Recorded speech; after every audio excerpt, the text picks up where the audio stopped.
Good evening, sir. Good evening, classmates. So we are the group 6 from 12 ABM1. Today, we were talking about classical philosophies in the philosopher of Epicurus. So before that, I am Rian Kobilem Kaugiran. I am Erica C. Munoz. And I am Vincent L.M. Ningat.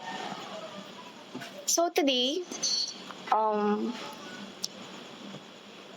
here's our the learning objective. So first, understanding of classical philosophy. Who is Epicurus? Epicurus' philosophy and his implication in business practices, and Epicureanism, the main idea. So, what is classical philosophy? Classical philosophy refers to the philosophical traditions that originated in ancient Greece and Rome during the classical period, during roughly from the 6th century BCE to the 6th century CE. It encompasses the works of renowned philosophers such as Socrates, Plato, and Aristotle, among others. Classical philosophy is characterized by its focus on fundamental questions about the nature of reality, knowledge, ethics, and the purpose of human existence. It laid the foundation for Western philosophical thought and has had a profound influence on subsequent philosophical, scientific, and cultural developments. So, ang classical philosophy daw is sila yung nagturo sa atin kung ano ang reality ng buhay, kung ano yung mga kaalaman natin sa buhay, ang mga ethic, at saka kung anong purpose natin kung bakit tayo nag-i-exist o kung bakit nandito tayo sa mundo. So, ang influence of subsequent ng philosophical is hanggang ngayon is nai-impluwensyahan tayo ng mga philosophers na nagturo sa atin kung ano ba talaga ang dahilan or kung ano ang kalagahan bakit nandito tayo sa mundo. So, sino nga ba si Epicurus? Epicurus was a 4th century Greek philosopher who thought rather scandalously that the aim of life was simply to be as happy as possible here on earth before we die and dissolve back into the atomic universe. He warned that humans are very bad at being happy and very good at inventing reasons to be miserable.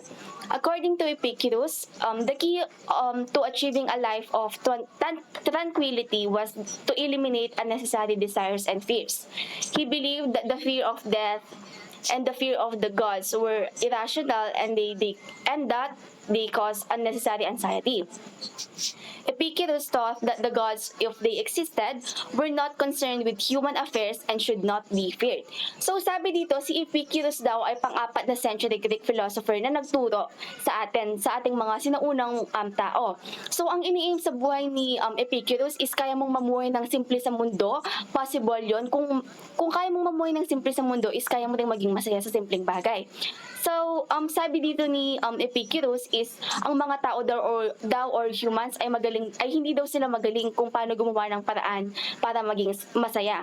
Pero sobrang galing daw nilang mag-imbento ng mga rason para maging miserable sa buhay. So, according to Epicurus, the key to achieving life of tranquility is tanggalin mo daw yung mga unnecessary desires and fears mo sa buhay. So, ano nga ba yung mga desires na mga unnecessary sa buhay natin? So, basically, yung mga desires natin na gusto mo, kapag hindi ka nakukontento kung ano lang meron ka, kunwari, meron ka lang isang maliit na bagay na akala mo wala nang value sa'yo, hindi ka nakukontento, gusto mo pa mag-desire ng mas hangad pa kung anong meron ka lang sa buhay mo. At saka tanggalin mo daw sa buhay mo yung mga fears, yung mga takot na wala namang kakwenta-kwenta. Naniniwala din siya na ang pagkatakot sa kamatayan, ang takot sa Diyos were irrational at nagkukos lang daw sila ng mga walang kwentang bagay na anxiety na dumadagdag sa isipan natin. So tinuro din ni Epicurus na kung yung mga gods daw ay nag-i-exist, we're not concerned with human affairs and should not be feared. So pag-uusapan din natin dito kung ano ba yung mga tinuro na ni Epicurus na pwede nating ma-apply sa totoong buhay o sa business. So first we have emphasis on work-life balance. Emphasis on on work-life balance. Epicurus advocated for a balanced life that prioritizes leisure, relaxation, and personal fulfillment. This This philosophy can be applied to business practices by promoting work-life balance for employees, encouraging flexible work hours, and fostering a supportive and healthy work environment. By recognizing the importance of personal well-being, businesses can enhance employee satisfaction, productivity, and overall success. So dito, ibig sabihin ni Epicurus, sila kailangan ng isang empleyado or ng isang trabahador na magkaroon ng tamang balanse para sa pagtatrabaho at para sa pansariling oras. So dito, Kinakailangan kita sa isang sa isang organization nabigyan ng tamang oras sa pagtatrabaho ang mga empleyado para makamit nila yung mga satisfaction na kinakailangan sa isang organization or sa isang business na para maging produktibo sa mga gawain or mga trabaho. So the next one is meron tayong importance of minimalism and modernization. Sa pangalawa, meron tayong importance of minimalism. Papasahin natin. Importance of minimalism and moderation. Epicurus promoted the lifestyle of moderation and simplicity, avoiding excessive desires and unnecessary material possessions in business. This can translate into adopting sustainable practices, minimizing waste, and avoiding excessive consumerism. In business, this can translate into adopting sustainable practices, minimizing waste, and avoiding excessive consumerism. By embracing minimalism and modernization, business can contribute to environmental sustainability and foster a more mindful and responsible approach to a consumption. Minimalism and modernization are important principles that promote balance, simplicity, and mindfulness in various aspects of life.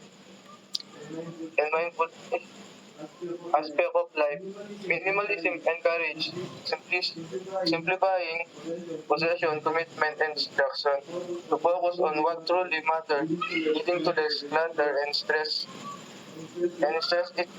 It foster classify intentionally and deeper appreciation for the essential moderation out of the other, and emphasize avoiding excess and finding equilibrium in behaviors like eating, spending, and consuming. It promotes sustainability, self-control, and long-term well-being by preventing burnout, fostering healthier habits together.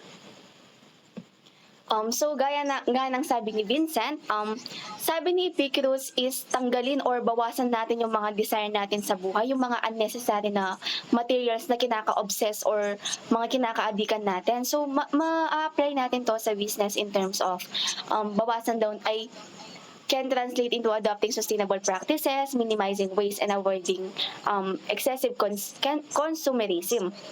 So next one, meron tayong ethical conduct and fairness.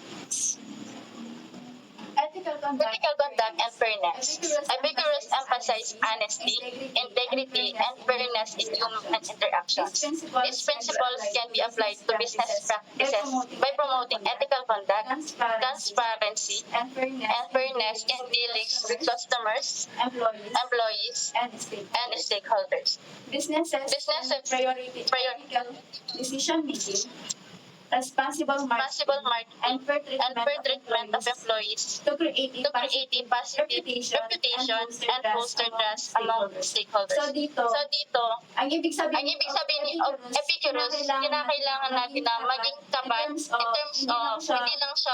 terms of sa pang-araw-araw natin, hindi kailangan din sa business na maging na maging honest tayo, na maging fair, para maging natin yung trust ng customer natin or ng katrabaho at ng mga stakeholders. para maging productivity at maging successful tayo sa isang business. So, the last one is meron tayong importance of friendship and collaboration. Importance of friendship and collaboration. Epicurus valued friendship and community as sources of support, companionship, and personal growth. In business, this can be reflected in fostering a collaborative work culture, encouraging teamwork, and building strong relationships with customers and suppliers and partners. This can reflected in fostering a collaboration by cultivating strong professional relationships. Businesses can enhance collaboration, innovation, and overall success. And then, for personal growth, mutual support and achieving common goals, friendship provides emotional support, companionship, and a sense of belonging, which are essential for mental well-being. Collaboration allows individuals to leverage each other, strengthful resources, and tackle challenges more effectively together. They foster creativity and resilience, the success in both personal and professional endeavors. Ngayon ang sabi niya, si Epicurus daw ay valued sa kanya ang friendship and community as source of support. Parang sa ano lang yan, sa inyong organization sa isang business. Kapag ikaw nafe-feel mo na parang wala kang kaibigan sa ano nyo, sa company nyo or sa work nyo, anong nafe-feel mo? Meron ka bang nafe-feel na parang meron kang moral support sa mga coworkers mo? Di ba wala? In that way, parang hindi mo nafe-feel na masaya ka sa pagtatrabaho mo, yung parang wala kang excitement sa pagpasok ng work kasi dahil wala kang friends. So, si Epicurus, ang kanyang philosophy is value ang friendship sa kanya.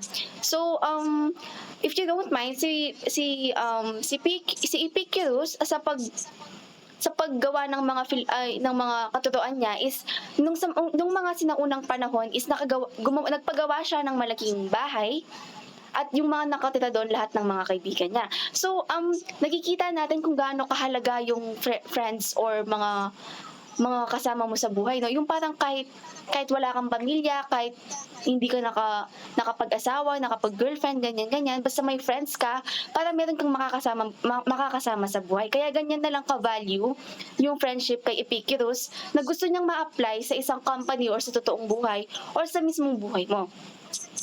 So, the last one is Epicureanism, the main idea.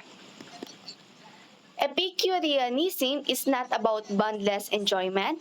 Instead, Epicurus advocates that we should study our desires and learn to distinguish those that are natural from those that are artificial and unnecessary. By limiting our desires to the natural and necessary ones, we can achieve lasting happiness. So sabi dito is hindi yung Epicureanism daw, hindi lang siya about sa mga boundless enjoyment. So sabi ni Epicurus, dapat kailangan nating matutunan kung ano nga ba yung mga desires at saka kailangan nating matutunan sa buhay. So yung mga natural yung mga distinguish those are natural from the artificial and necessary. So dapat ilimit natin kung ano lang yung mga desire natin sa buhay at makontento kung anong meron lang tayo. Kasi ang totoong kasiyahan sa buhay at nagtatagal sa buhay is kung ano lang, kung paano ka maging kontento kung ano lang at meron ka, kung ano lang kaya ng ibigay ng sarili at o kaya ang mga magulang mo. At the basis of Epicureanism lies a trick. Instead of expecting something and then randomly having the universe destroy one's expectations, you should, Epicurus says, Lower your expectation so that most of what can happen will be better than what you expect. So, ang sinasabi dito ni Epicurus is babaan mo lang yung expectation mo sa buhay mo. Para kung ano man yung mga mangyari lang na ine-expect mo is mas magiging better pa kung ano pa yung ine-expect mo sa buhay. So, that is po. Thank you so much. So much, guys.